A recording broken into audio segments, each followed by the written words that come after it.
Now let's go into cost, compliance, infrastructure. I think they're all kind of tied together.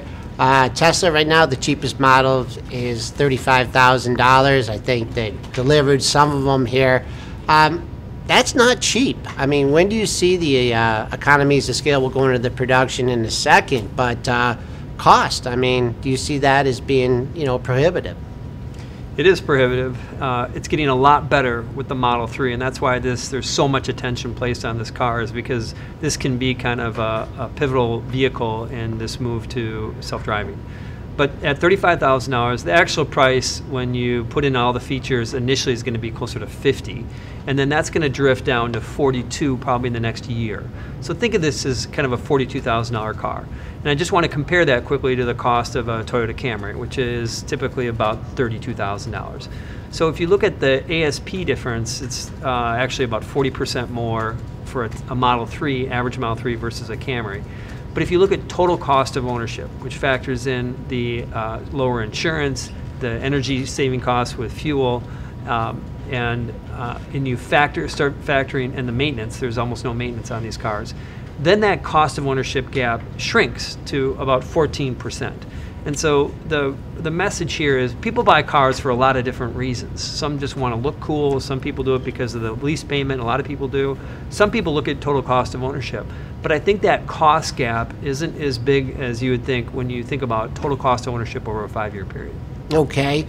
Production, I mean, that seems to be a metric that Tesla's measured on, amongst other things.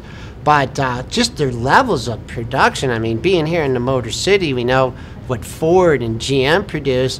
Do they have the facilities? Are they going to build facilities? Do you see them acquiring a lower level automaker in order to increase production if the demand is there?